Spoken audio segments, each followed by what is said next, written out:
Guys, ఎలా ఉన్నారు అందరూ? Welcome to our channel Srinya vlogs. ఈరోజు వ్లాగ్ అయితే మేము మా 3 days సంక్రాంతిని ఎలా సెలబ్రేట్ చేసుకుంటున్నామో చూపిస్తున్నాం అనమాట. సంక్రాంతి అంటేనే పిండి వంటలు కదా, అయితే మేము ముందే అరిసెలు చేసేసుకున్నాము. తర్వాత మళ్ళీ పండగకి ఏ డిస్టర్బెన్స్ ఉండకూడదని చెప్పి సో ఎప్పుడు పండగైనా మేము ముందు అరిసెలు చేసుకుంటాం అనమాట. మేము ఎప్పుడు అరిసెలు చేసినా అందరం కలిసి కూర్చొని మాట్లాడుకుంటూ చేస్తాము. సో ఇక్కడ అరిసెలు చేయడం కోసం ప్రాసెస్ మొత్తం స్టార్ట్ అవుతుందన్నమాట. మేము ఎప్పుడు అరిసెలు చేసినా ఒక 3 పనులు ఉంటాయి కదా, పెద్ద పెద్ద పనులు. అవి ముగ్గురికి ఫిక్స్ అనమాట. ఒకటి పిండి పట్టడం అనేది మా డాడీకి, అండ్ అరిసెలు మూకుడులో వేయడం అనేది మా అత్తకి, అండ్ ఇంకోటి ఏంటంటే మా అమ్మమ్మ ఏముండిద్దంటే ఎక్స్ట్రా ఆయిల్ ఉండిద్ది కదా, దాన్ని తీసేది అమ్మమ్మ చేస్తారు. చిన్న చిన్న పనులు ఉంటాయి కదా, అవి ఒత్తి రౌండ్గా చేయడం, అవి మాత్రం నేను మా అక్క మమ్మీ చేస్తాము. యాక్చువల్గా అయితే మా అక్క వాళ్ళు కూడా హెల్ప్ చేసేవాళ్ళు, కానీ ఈసారి అక్క వాళ్ళు రావడం లేట్ అవడంతో మేము ముందే చేసేసాము అనమాట. అక్క వాళ్ళకి హాలిడేస్ లేట్గా ఇచ్చారు, సో అందుకే అక్క వాళ్ళు రావడం కుదరలేదు ఈసారి. నేను మా అక్క మా మమ్మీ మాత్రం చాలా కాన్సన్ట్రేషన్గా రౌండ్గా చేస్తామన్నమాట. ఎందుకంటే అది కొంచెం సైడ్ అయినా లేకపోతే రౌండ్గా లేకపోయినా మా అమ్మమ్మ వెనక నుంచి అరుస్తూ ఉండిద్ది అనమాట, రౌండ్గా చేయండి అని చెప్పి. సో అమ్మమ్మతో అరిపించుకోవడం ఎందుకని చెప్పి సో మేమే చాలా కాన్సన్ట్రేషన్తో రౌండ్గా చేస్తాము. అరిసెలు చేయడం అనేది ఒక ఆర్ట్. అయితే మా డాడీ అందులో ఆర్టిస్ట్ అనమాట. ఎందుకంటే ఏ వంటలు మిస్ అయినా కానీ అరిసెలు మాత్రం మిస్ అవ్వవు. ప్రతి ఇయర్కి మేము అరిసెలు చేయకుండా మా పండగ అనేది కంప్లీట్ అవ్వదు. అంటే అందరూ చేసుకుంటారు అనుకోండి, కానీ మా డాడీ హడావుడి మాత్రం పండగప్పుడు మామూలుగా ఉండదు. అరిసెలు చేయాలి, పిండి పట్టించుకురావాలి, అంతా డాడీ చాలా హడావుడి చేస్తారు. సో డాడీ ఈసారి ఇంకొక ఎక్స్ట్రా పని తీసుకున్నారు. ఏంటంటే ఆ వేసిన అరిసెలు తీయడం అనమాట. నార్మల్గా ఇక్కడైతే మా రేవతి అక్క ఉండేది ఈ పని, కానీ తను చెప్పాను కదా అక్క వాళ్ళు రావడం లేట్ అవ్వడంతో ఇంకా ఈ పని డాడీ తీసుకున్నారు. ఏ పని చేసినా పర్ఫెక్ట్గా చేయాలన్నది అమ్మమ్మ పాలసీ అనమాట. ఎందుకంటే మేము ఏది తప్పు చేస్తున్నా లేకపోతే సంథింగ్ సైడ్ అయిపోతున్నా కానీ అమ్మమ్మ వెనకమాల నుంచి అరుస్తూ ఉంటారు. మనకేమో అంత పర్ఫెక్ట్గా రాదు, అమ్మమ్మేమో పర్ఫెక్ట్గా చేయాలంటారు. ఎలా చెప్పండి, అంత పర్ఫెక్ట్గా అయితే ఎలా చేస్తాను చెప్పండి. ఇక్కడ అరిసెలు వేయడం కోసం గడ్డి మా ఇంటి ముందు అంకుల్ వాళ్ళని అడిగితే ఇచ్చారనమాట.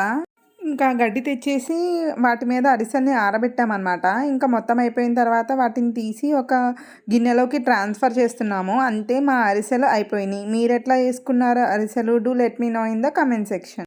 ప్రతిసారి అరిసెలు చేసుకునేటప్పుడు అనుకుంటూ ఉంటాం ఈసారి బాగా వచ్చినాయి, కానీ ఈసారి మాత్రం చాలా బాగా వచ్చినాయి అనమాట మా అరిసెలు. సో ఇది ఫస్ట్ డే ఆఫ్ సంక్రాంతి అనమాట, భోగి రోజు. మేము మార్నింగే లేచాము. మార్నింగ్ లేచి ఇల్లు మొత్తం కడుక్కున్నాము. యాక్చువల్లీ ముందు కడుక్కుందాం అనుకున్నాం, కానీ ముందు రోజు ఇల్లు సర్దడంతోనే అయిపోయింది. ఇంకా మార్నింగ్ లేచి ఇల్లు కడిగి మమ్మీ ఏమో ముగ్గు వేశారు. ఏ పండగకి కాదు కానీ సంక్రాంతి పండగకి మాత్రం అమ్మమ్మ చాలా స్ట్రిక్ట్గా చెప్తారు, ఖచ్చితంగా నలుగు పెట్టుకొని స్నానం చేయాలని చెప్పి. సో ఇంకా సంక్రాంతి రోజు మాత్రం తాతయ్య నానమ్మ వాళ్ళ ఫోటో దగ్గర కొత్త బట్టలు పెట్టాము. అంటే సంక్రాంతి కాన్సెప్టే అది కదా. మార్నింగ్ లేచి రెడీ అయిపోయి అమ్మ ఏమో గారెలు ఇంకా దప్పలం చేశారు ఆ రోజు. ఇంకా మొత్తం రెడీ అయ్యి నానమ్మ తాతయ్య వాళ్ళ దగ్గర ఈ బట్టలన్నీ పెట్టేసి నానమ్మ వాళ్ళకి దండం పెట్టుకున్నాము. డాడీ ఇలా బట్టలు పెట్టడంలో, ఇంకా నానమ్మ తాతయ్య చనిపోయిన రోజు అప్పుడు వాళ్ళ దగ్గర పరవన్నం బట్టలు పెట్టడంలో చాలా స్ట్రిక్ట్ అనమాట. అంటే ఏది మర్చిపోయినా కానీ అస్సలు డాడీ ఇవి అస్సలు మర్చిపోరు. అంటే డాడీకి ప్రతిసారి వచ్చి చెప్తా ఉంటారంట తాతయ్య నానమ్మ కల్లోకి వచ్చి, ఖచ్చితంగా ఈరోజు పెట్టాలి అని చెప్పి గుర్తు చేస్తూ ఉంటారు. వాళ్ళు గుర్తు చేయకపోయినా పెడతాంలేండి మేము. డాడీ చాలా స్ట్రిక్ట్గా ఉంటారు ఈ విషయంలో మాత్రం. ఇంకా మొత్తం అయిపోయిన తర్వాత ఇంకా సాంబ్రాణి వేసి నానమ్మ తాతయ్య వాళ్ళకి దండం పెట్టుకున్నాం మేము.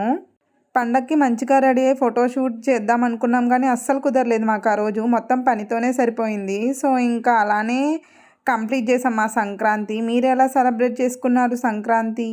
నెక్స్ట్ క్లిప్లో మా టుట్టు పాపి వచ్చి మీకు సంక్రాంతి శుభాకాంక్షలు చెప్తారు. అందరికీ సంక్రాంతి శుభాకాంక్షలు. సరే, ఎంత క్యూట్గా చెప్పారో మా టుట్టు పాపి. అందరికీ సంక్రాంతి శుభాకాంక్షలు. సో ఇది అయితే నెక్స్ట్ రోజు కనుమ రోజు అనమాట. ముందు 2 days ఏమో తెలియదు, కానీ ఈ రోజు మాత్రం మా ఇంట్లో పక్కా నాన్ వెజ్ ఉండిద్ది. ఎందుకంటే ఈరోజు కనుమ కాబట్టి. కనుమ రోజు నాన్ వెజ్ తినాలనేది ఎప్పటి నుంచో ఉన్న సంస్కృతి సాంప్రదాయం, లైక్ సంథింగ్ అలా అని చెప్తూ ఉంటారు కదా. సో ఈ రోజైతే చికెన్ తెచ్చుకున్నాం మేము. అండ్ ఇంకా అత్త వాళ్ళని లంచ్కి ఇన్వైట్ చేసాము. ఇది మా ప్రతి ఇయర్ రొటీన్ అనమాట. లైక్ అందరూ కలిసి కనుమ రోజు కలిసి వండుకొని తింటాము. అక్క వాళ్ళేమో కొన్ని డిషెస్ చేసుకొని తీసుకొచ్చారు. సో, తినే అనమాట మా రేవతక్క. మొన్న చెప్పాను కదా! అక్క కాలీఫ్లవర్ అండ్ మేథీ రెసిపీ చాలా చేస్తదని. ఈసారైతే కుదరలేదు. నెక్స్ట్ టైం పక్కా అక్కతోటి కాలీఫ్లవర్ రెసిపీ చేసి చూపిస్తాను మీకు. ఈరోజైతే అక్క చేసింది చికెన్ బిర్యానీ. అక్క చేసిన బిర్యానీ ఏంటంటే పచ్చిమిర్చి చికెన్ బిర్యానీ. అంటే మా లల్లి అక్క ఎప్పుడో ప్లాట్‌ఫామ్ 65కి వెళ్ళినప్పుడు బాగా నచ్చింది ఆ రెసిపీ. సో, అక్కకి షేర్ చేస్తే అక్క మొత్తం రెసిపీ చూసి చేసిందనమాట. సో, మా ఇంట్లో ఏదన్నా వంటల ప్రోగ్రామ్ ఉంది అని అంటే మాత్రం ఈ ఇద్దరు అక్కలదే హడావుడి అనమాట. అంటే మేము చెయ్యమని కాదు, కానీ ఎక్కువ వీళ్ళిద్దరు చేస్తారు. మేము కనిపించం, వాళ్ళు కనిపిస్తారు అంతే అబ్బా తేడా. అంతా నార్మలే ఇంకా. సో, ఇప్పుడు వీళ్ళని పొగడాలన్నమాట. లేకపోతే మా నెక్స్ట్ దానికి వంటలుండవు. అందుకే పొగుడుతున్నా. చూస్తున్నారు కదా ఎంత కాన్సంట్రేషన్‌తో చేస్తారో.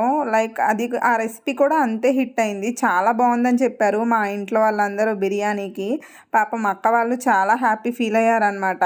సో, అక్క ముందు రోజే మొత్తం మ్యారినేట్ చేసి పెట్టేసిందనమాట. ఇంకా మార్నింగ్ రేవతి అక్క వచ్చి మొత్తం బిర్యానీ ప్రాసెస్ మొత్తం కంప్లీట్ చేసింది.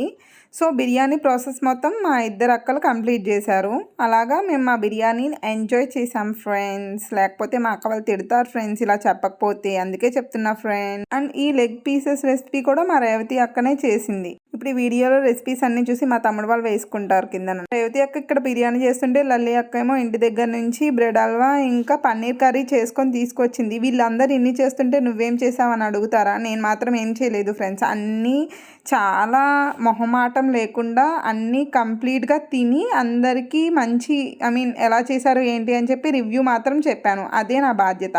పండగ రోజు ఇలాగా అన్నీ వండుకొని అందరం కలిసి తింటే ఆ ఫీల్ చాలా బాగుండిద్ది కదా! మేము అది మాత్రం ప్రతి ఇయర్ ఎక్స్పీరియన్స్ చేస్తాము. ప్రతి ఇయర్ అనే కాదు, మా అక్క వాళ్ళు వచ్చినప్పుడల్లా మేము ఇలాగా ఏదో ఒకటి చేసుకొని కలిసి వండుకొని తింటూ ఉంటామన్నమాట. మా టుట్టూ పాపి వాళ్ళకి ఇలా తినడం అంటే చాలా ఇష్టం. సో, ప్రతిసారి వచ్చినప్పుడల్లా మేము ఏదో ఒక రోజు ఇలా చేసుకొని తింటూ ఉంటామన్నమాట. ఎలా అనిపించింది మా వ్లాగ్ కనుక మీకు నచ్చినట్లయితే please do like, share and subscribe. ఇక్కడేమో మా టుట్టూ రేవతక్కని కలిపిమ్మంటే మా పాపి చూడండి ఎంత క్యూట్గా వాడికి కల్పిస్తున్నాడో. వాడికేమో కలుపుకోవడం రాదు, వీడికేమో చేతితో తినటం రాదు. సో, ఇద్దరు అలా బ్యాలెన్స్ అయిపోతున్నారు. అండ్ మా లంచ్ కంప్లీట్ అయిపోయిన తర్వాత మా అన్నయ్య వచ్చాడు. అన్నయ్య వచ్చి ఇక్కడ కోడిపందాలు బాగా వేస్తున్నారు వస్తారా అంటే మా అక్క మేము ఎవరం రామన్నాం కానీ మా అక్క మాత్రం నేను వెళ్తా అని చెప్పి వెళ్ళింది. అన్నయ్య అక్కని తీసుకొని వెళ్ళాడు. అసలు ఈసారి మాత్రం చాలా బాగా చేశారంట. అక్కడ పందాలు బాగా వేశారంట. అంటే ఎల్ఈడి స్క్రీన్స్ మా దగ్గర ఎప్పుడు పెట్టరంట, కానీ ఈసారి మాత్రం ఎల్ఈడి స్క్రీన్స్ ఇంకా వేరే గేమ్స్ ఏవో ఇంట్రడ్యూస్ చేశారంట. అండ్ ఇంకా ఎంట్రీ ఫీ కూడా ఉందంట. అసలు నాకు తెలియలేదు ఇన్ని రోజుల్లో. ఇప్పుడు వరకు నేను ఎంట్రీ ఫీతో వెళ్ళామని ఇప్పటివరకు ఎవరు చెప్పలేదు. ఇదే ఫస్ట్ టైం నేను వింటున్నాను. ఇంకా అక్క అక్కడ మొత్తం కంప్లీట్ చేసుకుని అంటే ఎక్కువసేపు ఉండలేదు, తనకు నచ్చలేదంట. సో, ఇంకా అక్క అన్నయ్య వచ్చేసేటప్పుడు ఇలా సోడా తాగి వచ్చారనమాట మాకు చెప్పకుండా. సో, మేమైతే కనుమ రోజు కైట్ ఎగరేసాము. మీలో ఎంతమంది ఎగరేశారు కైట్?